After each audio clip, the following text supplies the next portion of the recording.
Welcome to this week's Concurrency Beer 30. I'm Nathan Lesnowski, Concurrency's Chief Technology Officer. And with me this week is Kyle Stevens, a product manager from Northwestern Mutual. Welcome, Kyle. Thanks, Nathan, for having me. I'm excited to drink a beer with you. Awesome. I am having, and this is my first time having this, I'm having a Sprecher Homebrew 96.5. And it's kind of a nice, easy drinking lager. I switched from my normal Spotted Cow this week, and not regretting it. It's a good brew. I'm enjoying it, and it's not really bitter. It's kind of a nice lager. It's a little darker than what a Spotted Cow is. Little bit of toughness to it in terms of its drinking style. It's a little, yeah, it's good. I'm liking it. How about you? I'm really happy to hear that because I almost went with Spotted Cow, ironically. Nathan and I have chosen beer ever, by the way, Spotted Cow. Yes, I was gonna go with Spotted Cow. I chose a classic Blue Moon today, in honor of my dad, who passed away last year from cancer. And one of the reasons why I'm on this show here today with you, I have decorated it with a classic orange slice. He always used to drink it that way, and this one's to you, Dad. Hey, there you go. Cheers. Cheers, man. All right, so you have such a diverse set of background and experiences that you've had, and I know our audience is going to love hearing about what this means to you and the different types of ways you've engaged in product management. So let's get started. Tell me a little bit about product management. That's why we're here today. We want to hear a little bit about your perspective on what product management means to you. Tell me what product management is in your mind. Tell me how you think about that in the context of how you want to serve a customer, or what it means to engaging in the community, or even personally. Kind of tell me about that picture for you. Absolutely.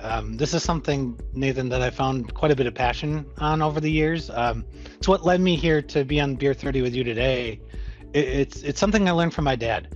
And I know I just dedicated the podcast to my dad. And the reason for that is he had such a gift of talking to people and finding out their unmet needs, and then going above and beyond and just making their day worthwhile, making it happy. And that's what I truly believe product development is. At the end of the day, it's trying to tap into a value proposition.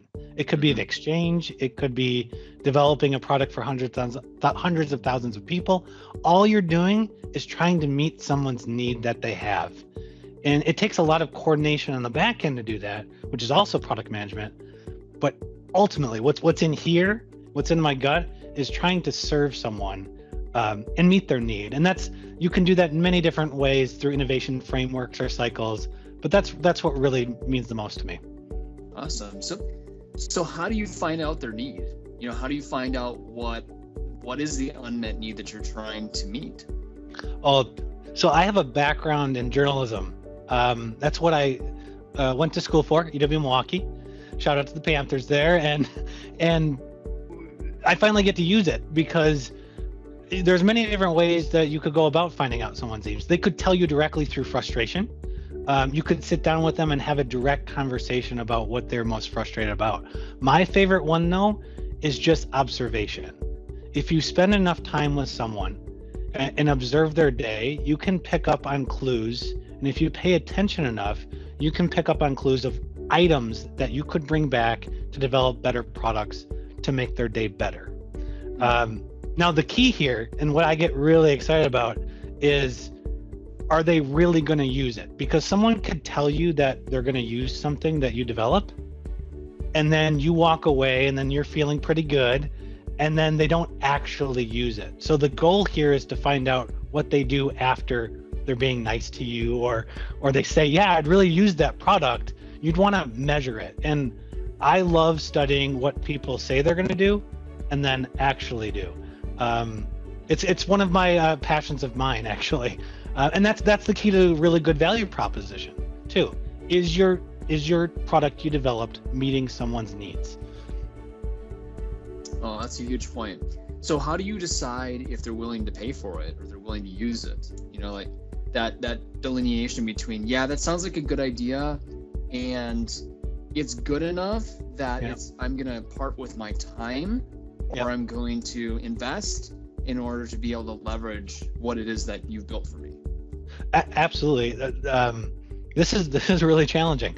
One of the things that you'd want to do is try to simulate that value proposition, that trade-off of decisions. So I have experience, Nathan, doing this at large organizations, but also have some very fortunate experiences of mine doing this for corporate ventures. And you'd want to put someone in that exact same situation, and give them a choice. One of the things that we did at a previous organization of mine is we tried to simulate it by actually giving someone $10 and then saying, you could do whatever you want with this $10, and we're going to show you a product that we think that you like. If you don't like it, you just walk away and you keep the $10. And if you do like it, you give us that $10 back. We'll give you a first look at and preview of this product to see if it helps you. And at the time we were developing, healthcare packages for maternity mothers, called baby bundles. And these are items that we tried to simulate what someone would react to in an uncomfortable situation, a situation that they would have to choose. I currently work at Northwestern Mutual, and we send a lot of surveys out to our employee base, trying to simulate that situation as well. To give you an example, we tried to put it in the perspectives of our survey takers' mind that they had this money and they had to allot how to spend it. And they could spend it any way, but they had a series of choices of certain features and capabilities of technology, and they had to spend the fictional money how they wanted to improve their day. And that gave us a really good ranking. It wasn't just like a rank from top to bottom. It was trying to get someone to think how you would actually be in a situation. Does that help clarify at all? Yeah, that's really helpful. When you think about that in the context of maybe a real life example on the consumer side, do you have a story that you can tell that starts to paint the picture of how you've thought about connecting an idea to a product that serves a real tangible impact on someone? Absolutely, yeah. And I'm probably going to get a little bit emotional, but this is what I came here to do. So about a year ago, Nathan, my dad passed away, and he passed away from stage 4 cancer. And at the time, I was really taken back. Of course, it was sudden. And one of the best ways that I think that I could honor him is just by going through the experience of losing a parent or loved one and seeing how hard it actually is to do that. And I have a background in technology, so when I watched my family go through the process of reconciling all of his accounts and making sure that my mom was taken care of with technology, I got the idea to form passwordsfordad.com, which is a early market startup aimed at trying to help people through the process after a loved one passes away. And what you want to look at through these kind of startups is how much market potential does it have to help people. These kind of ideas are very easy to develop, but what makes them stick is how painful they are to people. And what I'd like to do with this situation is try to help people that are going through or struggling through something that I went through. Typically, that's how really good ideas are formed. Someone just has a frustration about something and says, hey, I bet a lot of people really experience pain or frustration with this, and they go off and they explore it. The difference between someone making it in the industry and not often tends to be about rapid experimentation. How fast can you get your innovative idea out in the hands of people trying to test it? And it's a scary thing. It's a scary thing to do. It takes multiple iterations of doing to really hit that need or market. And this is actually what we did at my previous organization, Horror Healthcare, when we developed consumer products. You might have a good idea, but that idea might take 4 to 5 different versions of a company before it actually resonates enough to generate any revenue. Fun fact for you. Do you know that Redbox was actually developed by McDonald's? I didn't know. Yeah. They took vending machines, they stuck them in their restaurants, and they observed what people bought. And the number one item people bought were DVDs at the time. And so what their original innovation idea was about is trying to sell people on household items while you're in the restaurant. And what the business ended up becoming is a complete separate DVD rental service that took on Blockbuster at the time. Now we're in the days, of course, Netflix streaming, Hulu, all that kind of stuff. But that's exactly how you would go about doing it. It would take at least 4 to 5 different iterations of a company before it actually clicks. I'll give you another example. Passwords for Dad is probably not going to go out to market as Passwords for Dad. There's going to be gaps. There's going to be industry competitors. There's going to be revenue challenges. One of the things that if this is truly successful, it will need to change many times in order to really meet someone's need. Got it. You know, at what point do you evaluate the relationship between, you know, the existing market and the emerging market, or the unmet need? You know, like, let's say someone's doing something that's already meeting what they think is the perceived need. You know, and so when you ask them what feature they want or what they are looking for, they just kind of give you extra iterations on the existing product, right? It's like, well, if it could do this or if it could do that. But then what you're really investigating is something that they aren't telling you, right? Exactly. And they don't know how to articulate it or get to it. So what's your thoughts on how you develop that understanding of the unmet need that their sort of built-in creativity isn't coming up with? That is a fantastic question. That's where, when I mentioned journalism expertise, I don't know if you know this in the industry, but a lot of journalists are starting to become product managers if they're interested in tech, because it takes a nuanced approach, just like you're interviewing me, Nathan, to understand someone's body language, facial expressions, if there's some deeper understanding of what they might be talking about. What I, of course, there's frameworks like the 5 whys, where you ask why 5 times to really get to the unmet need. But what I like to do is I like to kind of pay attention to how someone talks about something. If you're interviewing them, you can, if you're really attuned to their emotions, you could tell when someone's giving you the scripted answer they think that they'd like to give you, or they can tell once you step into that real big frustration point, they start to get a little bit more vocal, they might act a little bit differently. You'd want to look for that kind of stuff, and you'd want to probe into that kind of stuff. Getting people to open up and talk about that is really important. Now, that's on a very, very specific level about a specific feature request. I have something for you called like industry megatrends, which you'd want to look at global innovation, stuff that's occurring in completely different markets. And this is what we did for Aurora Healthcare and how those intersect. So you might be looking at new age tech, stuff that Gartner even wouldn't be looking at for the next couple of years on like a hype cycle, and then studying how that might impact a certain population. Telemedicine and telehealth was a lot like that for Aurora Healthcare when we started looking at it. For Northwestern Mutual, it's the personal financial banking and investing. Of how someone really interacts with an advisor with technology. There's a lot of investigation going on there with how tech can help advance that experience.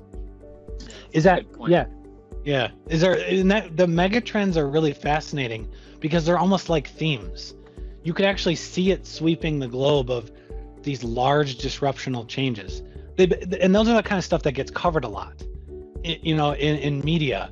That's like how Amazon created a multi-billion-dollar industry by disrupting everything. Well, I'm sure it's easy to look back now in 2020, hindsight, get it? 2020. It's easy to look back now and look at Amazon like, oh yeah, they knew what they were doing, but really they were just trying to evolve and meet people's needs over and over again. Yes. And looked at new industries to do this. So you want to look at like industry curves and where the gap is. There are opportunities to create completely new industries, although that is becoming a little bit harder and harder these days. I feel like one of the things that that's really resonated with me has been jobs theory, the relationship of the job being done and the independence of that job to be done from the tool that's being used to do it. If I had a nail and I was trying to fasten two things together, and I discovered that, well, I could use a screw and a hole to fasten two things together. And then I discovered that the only reason that a person needs a hole is because they're trying to put the screw in it to be able to fasten the two boards. And maybe I don't need either of those things. Maybe I just need to have a better way to fasten boards. Exactly. And so I think a lot of people think about like, well, how can I make a better screw or a better hole or a better drill that drills the hole? And they don't think about like, well, they really actually don't care about the hole. They don't care about the screw. And they never cared about the nail either. They really just want to fasten two boards together. Yeah. And maybe there's a better way to do that. And if you're like me, Nathan, you're not going to do all that well to begin with because I'm not very handy. So how do you how do you try to market to someone like me who isn't very handy around the house? Maybe I don't even need boards. Maybe I can make my whole house, right? Exactly. I love stuff like that. I absolutely love stuff like that. I feel like the other idea around that, and I feel like that's what a lot of people get, miss. I feel like in product development, there's like this angle of ask questions, understand, iterative feature development around a line of thought, but not like, well, if I just keep advancing, a lot of disruption happens at the low end of the market. Yeah. It happens where like nobody's buying your product anyway, because it's too expensive or it's too complicated or whatever, and like it shims in there and really then kind of commands a new market. It's really fascinating how that can happen. I agree completely, and I love studying new market potential. I would say I'm more of a product development manager than a product manager. I would say I've in the last couple of years I've started to understand the difference between the two, and I'm currently, as we all are, trying to figure out this crazy world, just constantly evaluating whether I'm a product line manager or a product development manager. I would go with product development. I like R&D, new product development, the best. With your role at NM, you serve actually internal product development role. Can you talk a little bit about how like you've adapted some of the skills that you have from external product development to an internal product development story, and where that is still relevant? Yeah, absolutely. This has been a fun experiment for NM and also my career, where I've just started to understand through some of the product management blogs too that this is now becoming a thing. At NM, I serve in an internal product management role where we develop internet portal and collaboration experiences for our organization. And what that means is we take the same aspects minus the revenue portion of product management, product development, and we look at our employees as customers. And whether they use something, whether they adopt the technology or practices, is how they, quote unquote, buy the experience. So it is especially difficult to do this if you don't understand your end user or your customer in the organization. And we look at this as how we're transforming IT. There's a certain concept called IT as product that's now starting to develop, or IT as a service. And that's who we are at Northwestern Mutual. We are constantly evaluating an employee's experience with technology. We're constantly optimizing it. We're constantly trying to think ahead to what might make them either happier at work or more productive. We're looking at their frustrations, whether it's from entering the door to the type of system they use. And we're taking that full product lifecycle approach. I gotta admit, it's quite a lot of fun. Our leaders at Northwestern Mutual really have carved out a place for us to do this, and I'm very grateful for it. Is there anything more specific you want to know? No, that's a good start. I mean, when you think about where are the similarities? Are you reinventing in an internal environment? Are you disrupting in an internal environment? Are you just kind of evolving? Like, tell me about the kind of thought process of like breaking the mold that exists if you really look at the internal world of a company.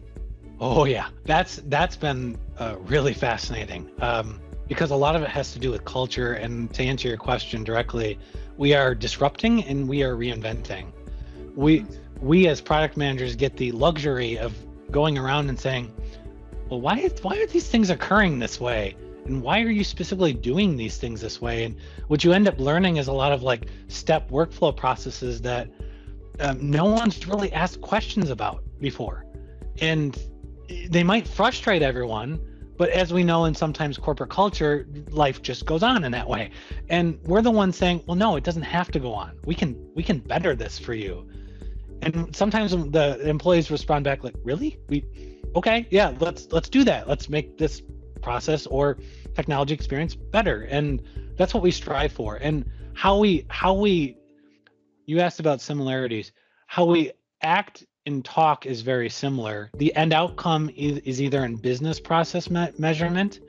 For instance, how much are we improving the business process, or how much satisfaction are we gaining that employee for what we do? We measure and we launch technologies very similar to how you might do in the consumer market space. It's just with the fixed market. Mm-hmm. The market can't ever expand. It stays the same. And so we're always looking at the job titles, the roles of the department, who they need to serve. Do they serve our customers directly? How can we make that experience better? It's almost like a B2B to B2B to B2C situation going on, where we're the first step in the command of the B2B, and then the others take it from there and go B2C. Awesome. What would be an advice that you would give someone who's operating in an internal product development space and feels challenged in maybe taking that step? They're like, yeah, I'm just rolling out Office 365 or Teams or whatever, right? And they have a very like SKU focused, not business outcome focused thought process around this. Like, what would be your advice for that kind of person? Oh yeah, absolutely. Because this is what keeps me up late at night sometimes. There's a couple different ways to go about it. There's the approach of, here it is, go use it and see if you like it, which I wouldn't necessarily advocate for, especially with something like Microsoft Office 365, where there's so many components that could improve someone's day, but someone who receives it all in a big batch chunk might get a little overwhelmed by. What I would advise someone does is try to get as much information about the users who are going to be using it, and really dive in and develop the user cases and personas like you might an actual product. Here we have Nathan. He sits in customer service. Here are the systems he uses. Here's how Microsoft Teams could help this department. Is it going to help Nathan? Well, let's go talk to him. Let's find out that he spends most of the day on the phone talking to customers, and here's what he really needs. Maybe he needs more of an integrated portal solution that Office 365 might provide. Maybe he needs more real-time chat with his coworkers that Teams might provide if he's in a tech role or function. Those kind of situations will actually help promote the internal product to others in the organization. That's what we have a department called the Digital Workplace at Northwestern Mutual. There are concepts called the Digital Workplace, but we're one of the only organizations I have seen that formed an actual department out of it. And all we do is solely focus on these aspects, making the working lives of others around us better. That's all we care about. And we evaluate technologies, tools, and options, and we think about that person that's sitting and talking to customers, and we constantly think about that person. When we roll this tech out, how is it going to impact them? How will they need to change? Will it change the work processes? I'm going on and on. But that's typically the mindset that we strive for. Yeah, that makes a lot of sense. How much does modularity theory fit into this? The idea that kind of like a light bulb, right? You can innovate the light bulb because you've developed a system that enables plug and play innovation, right? Enables the innovation can be dependent on a system of systems that moves from incandescent to a LED, and then moves toward a situation where I've got home batteries that are charged by solar that charge my car, so this whole modularity existence, like how Yeah. much does that creation of the system of systems factor into some of the ideas that you're pursuing? A ton, especially when you look at how corporations have evolved. uh, Typically, a corporation does operate a lot like a system of systems, and I like systems thinking. I like frameworks thinking. So there is. I'm trying to think of the best way to answer this because a couple different thoughts. We have different tracks of thought when we think about this. We typically like to deploy a system that gives the user or the end user the empowerment to improve their own job function. We're doing this right now with Power Apps and Flow. What we call like citizen developers in our organization, we try to give them the framework, we try to support them, and then we try to see what they come up with. And then we evaluate what they come up with, either in developing new apps that improve their job that they don't have the time to measure.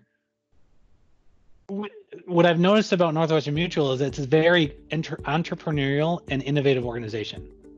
A lot of what goes on there is people trying to deploy technology in the hands of others to then innovate themselves. And that gets kind of fun. You're not just directly developing a technology because someone asked you, because a business department asked you to do it. It's not traditional IT. It's saying, hey, department area, you've been doing it this way. We're going to give you a framework. We're going to show you how to do it and run on. What can you come up with? What can you come up with to then evolve your own business line? It works a lot like that at Northwestern Mutual. Awesome. That's a good question. Good answer. Thank you. Absolutely. What would be your suggestion for someone who's trying to get a career started in product development? Someone who's like, hey, I'm thoughtful. I'm interested in different types of things. I want to get on the front end of ideation and product development. Like, how does a person get started in that space? Oh, wow. I fell into it. And from what I've read, a lot of people just fall into it too. I didn't know I was a product manager. I think a lot of people probably have product development management experience without knowing it. If anytime you're trying to improve a process or system and talking to people about how they use a system, you're doing it. You're doing it ad hoc. And people that serve in either digital strategy roles or business analyst roles, I've noticed typically go into product development, product management, because they have that they have the interest to go talk with someone and document exactly what they're seeing, hearing, and thinking and feeling. Yeah. And then relaying that back to someone. Another answer, and this is kind of how I developed as well, is to practice it yourself. If a lot of people who sell things on Etsy or develop things that help their friends are actually doing product management themselves. I tend to help my family a lot with technology. I could help a lot more people with technology. What I would recommend is you study the industry on your own if you're interested, and then develop something or a concept and just start talking about it with people and see how they react. Anyone can do it. It does take a lot of perseverance though. One of the biggest things I would recommend from someone getting into it is if your single idea you came up with doesn't resonate, there's probably about 4 to 5 different iterations you're going to have to come up with to find something that does click. And so typically people that get into it, I find, just coming from personal experience, they're very entrepreneurial like that. If they have the interest, they'll keep going with the thought process. Well, how can I make my previous version better? And how can I talk with someone about this idea I'm having? Product development doesn't mean you're doing it all yourself either. One of the things that I've learned is that having a really good engineering manager or learning more about engineering really helps. I was on the true product side. I was in almost like product marketing. I've had web and tech background, but not a whole lot. In fact, I'm just starting to get interested in no-code app development, by the way. And that area interests me. And you don't have to be the one that actually builds it either. If you know people that can execute or have these other ideas, go ask them as well. The more people you talk to, the more people you try to ask about your idea, the more interest you're going to gain, and it'll kind of go from there. Does that help clarify? That's great. Thanks. I hope so. It's kind of weird how I fell into it. Someone just told me that they think I would be good at it, and I tried it. So, and I love it. You know, it's funny. I listened to a podcast This Week in ML and AI. It's by Sam Charrington. Mm-hmm. And I swear, half of the guests, when he says, "How did you get into AI?" It's like, well, it's a long story. I'm not exactly sure how I got there. And you're like, well, I've heard that pretty much from everybody else on this show, so I guess that you're not all that unique. Yeah. So it's it's interesting how diverse, and maybe that's the beauty of it, that a diverse set of backgrounds can enter into this creative space, and that can make it a really fulfilling place to have a career. I think so. Like, I have talked and worked in my expertise with product managers that could run circles around me with code. And one of the things I like, Nathan, I don't know if you know the term multi-potentialite. Do you know that at all? That's an interesting term, yeah. It means someone that doesn't have any specific career path. And that is me. There you go. I've been a photographer, I've been a web developer, I've been a journalist. I don't have one thing that I'm good at. I'm just interested in a bunch of different things. And the product management job role just kind of fits that. If someone is ever feeling the pressure to specialize, they'll probably be really good at product management because they like learning a lot about many different things. I call those people Renaissance men. Yes. Women. Yes. Yeah. Okay. Well, cool. So last question for you. Tell me about why you love what you do. Like, you have chosen to do this for a career. You are a multi-potentialite, and tell me about why you love it. I get very stressed out doing one thing. Just ask my wife that. I get very stressed out doing one thing, and I get antsy, and I love doing it because I always felt like I'd like to do something like, you remember that show Dirty Jobs by it was on, I think, Discovery Channel. Yeah. When I was going out. Mike Rowe. Yeah. I always kind of looked at that job and I'm like, I would love to just learn about all these different industries, but not really have to do it all that long. Yeah, I want to empty out sewers, but only for one day, right? Exactly. And that's kind of what I do every day as a product manager. I get to dabble in a bunch of different things.